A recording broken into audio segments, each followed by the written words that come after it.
नमस्कार, मैं योगेश राणा। बीजेपी के रानीखेत विधायक प्रमोद नैनवाल के भाई सतीश नैनवाल को एसएसबी ने भारत नेपाल बनबसा सीमा पर पकड़ लिया। उनके पास 40 जिंदा कारतूस और कुछ अन्य सामान मिला। बीजेपी विधायक के साथ एक अन्य व्यक्ति भी पकड़ा गया।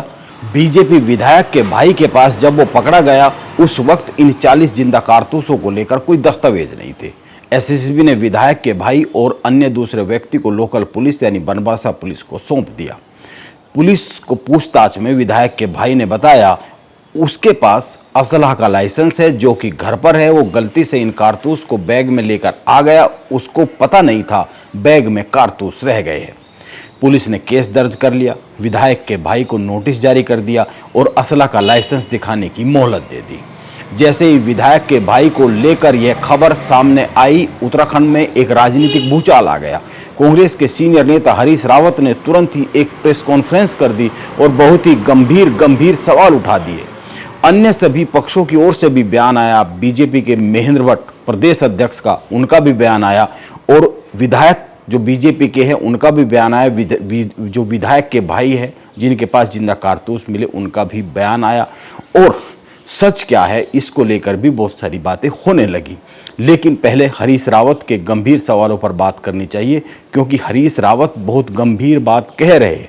हरीश रावत कह रहे हैं नेपाल से हमारे संबंधों की संवेदनशीलता को देखते हुए और इस क्षेत्र के अंदर माओवाद के पुराने इतिहास को देखते हुए यह घटना अत्यधिक चिंताजनक है। नेपाल की गवर्नमेंट ने या हो सकता है जो निकट के जिले हैं उन्होंने कभी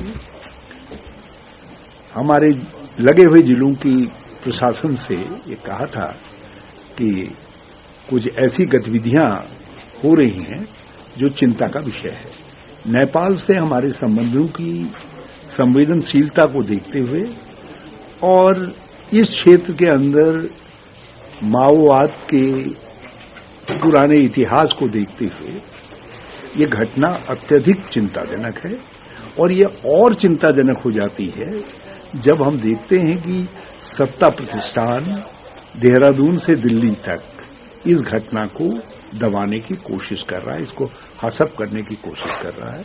और इसलिए हमने आज आपके माध्यम से हम राज्य के लोगों के सम्मुख जा रहे हैं और आवश्यकता पड़ी और तथ्य इकट्ठा करके हम महामहिम राज्यपाल के पास भी जाएंगे।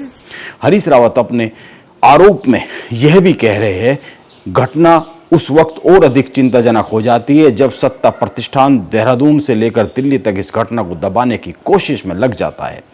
यह हरीश रावत आरोप लगा रहे हैं। जो मेरी चिंता का विषय है वो ये नहीं है कि वो पकड़ा है, वो तो पकड़ा है, वो पकड़ा गया। चिंता का विषय यह है कि इस मामले को रफा दफा करने के लिए देहरादून से दिल्ली तक बहुत बेचैनी दिखाई दे रही। हरीश रावत बहुत ही साफ साफ कहते हैं इस घटना को लेकर अगर जरूरत पड़ी तो हम महामहिम राज्यपाल के पास भी जाएंगे। यानी बात साफ है, उत्तराखंड कांग्रेस बीजेपी के विधायक का भारत नेपाल सीमा पर जिंदा कारतूसों के साथ पकड़ा जाना बहुत ही गंभीर विषय मान रही है और इसको लेकर उत्तराखंड की सत्ता पर सवाल या निशान लगा रही है। कांग्रेस बीजेपी विधायक के भाई के जिंदा कारतूसों के साथ पकड़े जाने को देश की आंतरिक सुरक्षा और उत्तराखंड की राजनीतिक और सामाजिक परिवेश से जोड़कर चिंताजनक बता रही है। हरीश रावत एक और बड़ी ही गंभीर बात कह रहे हैं। वो कह रहे हैं पहले से यह चर्चा में था कि हमारे बॉर्डर का इस्तेमाल कुछ सत्ता प्रतिष्ठान के नजदीक के लोग ऐसी चीजों की तस्करी के लिए कर रहे हैं और मुझे जो सूचना है नेपाल ने भी कुछ इस तरह का इशारा हमारे प्रशासन को किया था। और पहले से भी ये चर्चा में था कि हमारे पोरस बॉर्डर का इस्तेमाल कुछ सत्तारूढ़ मतलब सत्ता प्रतिष्ठान के नजदीक के लोग ऐसी चीजों की तस्करी के लिए कर रहे हैं। और मुझे जो सूचना है नेपाल ने भी इस तरफ कुछ इशारा किया था।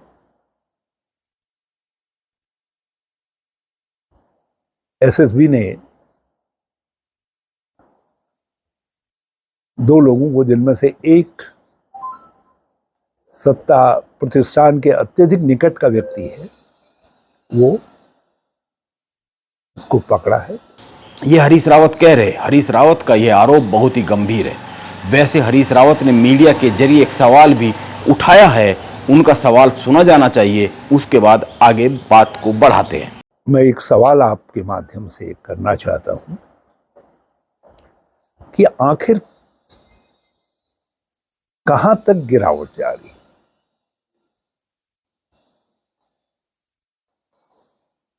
महिलाओं के साथ विभत्स सामूहिक अमानुषिक बलात्कार, हत्या से लेकर के छेड़छाड़ तक में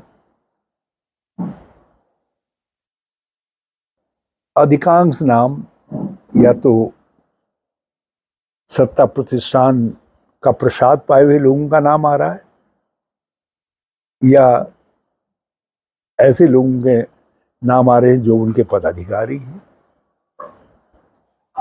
महत्वपूर्ण मंडल थामे हुए हैं, और या ऐसे लोगों के नाम आ रहे हैं जो उनके पन्ना सिस्टम से जुड़े हुए।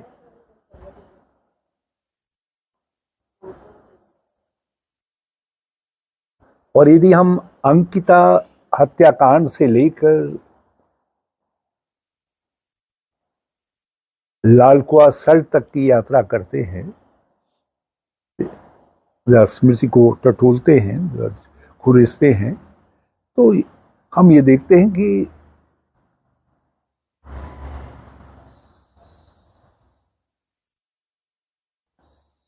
इन मामलों को सिस्टमैटिक तरीके से, योजनाबद्ध तरीके से दबाने की कोशिश हो रही है।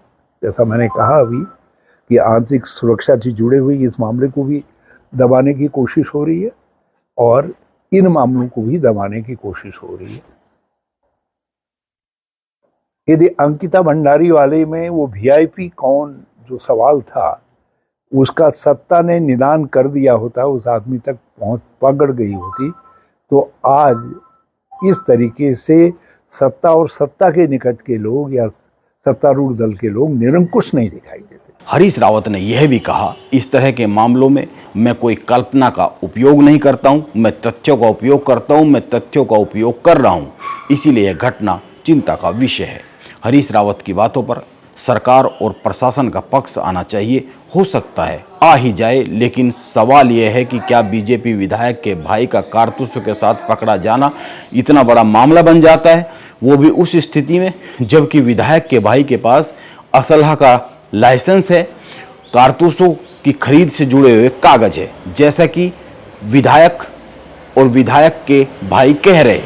उत्तराखंड में पिछले कुछ दिनों में बीजेपी के कुछ नेता सवालों के घेरे में लगातार आ रहे हैं, वह चाहे सल्ट का मामला हो, लालकुआं का मामला हो, अंकिता भंडारी हत्याकांड से जुड़ा मामला हो, या फिर हरिद्वार का मामला हो, या फिर अभी जो ये बीजेपी विधायक के भाई का मामला भारत नेपाल बॉर्डर पर हो गया। गणेश जोशी की आय से अधिक संपत्ति के मामले को लेकर बीजेपी घिरी हुई है। उत्तराखंड की राजनीति में भूचाल आया ही हुआ है। बीजेपी से तमाम सवाल पूछे जा रहे हैं। उत्तराखंड में बीजेपी अपने कुछ नेताओं के कारण चिंता में है। वैसे अपने भाई के पकड़े जाने पर बीजेपी के रानीखेत से विधायक प्रमोद नैनवाल का बयान आया है। बीजेपी विधायक का कहना है, मेरा भाई कॉन्ट्रैक्टर है, मजदूरों को लाने के लिए वह इधर उधर जाता रहता है। नेपाल भी वो मजदूरों को लेने के लिए जा रहे थे, भूल से उनके बैग में उनके लाइसेंसी पिस्टल की गोलियां रह गई। फिर भी कोई शंका है तो पुलिस मामले की जांच कर ही रही है। मैं सबसे पहले आपको स्पष्ट बता दूं कि मेरा भाई, क्योंकि हम अलग रहते हैं, हम उसका परिवार अलग रहता है, मैं अलग रहता हूँ, मैं बदरखान में रहता हूँ, वो हल्द्वानी में अपने बच्चों के साथ रहता है। उसका कारोबार भी अलग है, ठेकेदारी का काम करता है। उसकी लाइसेंसी, उसके पास पिस्टल है। कल जो मुझे बताया कि कल जब वो क्योंकि वो लेबरों के काम से बनबसा आते जाते रहता है, तो लेबरों को लेने के लिए जब वो जा रहा था, तो जल्दीबाजी में जो बैग था, उस बैग से बैग की बाहर की जेब में उसके लाइसेंसी जो पिस्टल थी, उसकी गोलियां निकालना वो जल्दीबाजी में भूल गया। और जब वहाँ एसएसपी ने चेक किया होगा तो वो निकल गया। उसके बाद एसएसपी ने पुलिस वालों को बुलाया, तो फिर उसके बाद जब एसएसपी और पुलिस के आने के बाद उनने कागज मांगे, तो उसने ओरिजिनल जो रसीद की है, पिस्टल की गोली की जो रसीद है वो, और पिस्टल का ओरिजिनल लाइसेंस दिखाया पुलिस वालों को। तो पुलिस वालों ने उसे संतुष्ट होकर के उनको। विधायक के भाई सतीश नैनवाल का कहना है, कुछ लोग मुझे जानबूझकर फंसाने की कोशिश कर रहे हैं। मैं मजदूरों को लेने गया था, जल्दबाजी में मैं अपने बैग में अपनी लाइसेंस से पिस्टल की गोलियां निकालना भूल गया बैग से। हरीश रावत के आरोपों पर भी बीजेपी का जवाब आया है। बीजेपी हरीश रावत की बातों को सनसनी फैलाने की एक कोशिश बता रही है और बीजेपी के प्रदेश अध्यक्ष महेंद्र भट्ट का कहना है, कारतूस भूल से रह गए, कागज दिखा दिए गए हैं। उनकी बीजेपी के विधायक से बात हो चुकी है। मैंने रानीखेत के विधायक जी से मेरी अभी फ़ोन पर बातचीत हुई है। रानीखेत के विधायक मेरे कॉन्ट्रैक्टर हैं और वो नेपाल गए थे। नेपाल से जो लेबर लाने की जो पद्धति ठेकेदारों की रूप में रहती है, गलती से उनका लाइसेंसी रिवॉल्वर तो अपने घर में है, लाइसेंस भी उनके पास है, लेकिन उस बैग में कुछ कारतूस उनके गलती से रह गए और उसका संज्ञान, क्योंकि जब नेपाल सरकार ने खरीद के कागज़ मंगा दिए उनको पहुंचा दे गए हैं। उसके साथ साथ उनका रिवॉल्वर का लाइसेंस मांगा गया था ओरिजिनल, पहले फ़ोटो व्हाट्सएप भेजा तो व्हाट्सएप नहीं माना, उनका ओरिजिनल भेजा, उसको पहुंचा दे गया। ये ठीक है, एक विधायी प्रक्रिया के बाद ही इस संदर्भ में कुछ कहा जा सकता है। बीजेपी विधायक के पास मिले कारतूसों का सच क्या है, यह तो पुलिस की जांच में पता लग ही जाएगा, लगा ही लेगी पुलिस। लेकिन सवाल यह है, आखिर उत्तराखंड में बीजेपी को किसकी नज़र लग गई है? एक के बाद एक कोई न कोई ऐसा मामला होता ही जा रहा है जिसके कारण बीजेपी से जुड़े लोग सवालों के घेरे में आ ही रहे।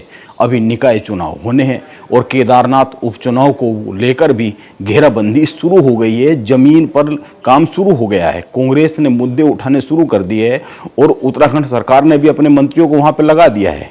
लगता है बीजेपी को थोड़ा संभल कर तो चलने की जरूरत है ही। नमस्कार, मैं योगेश राणा।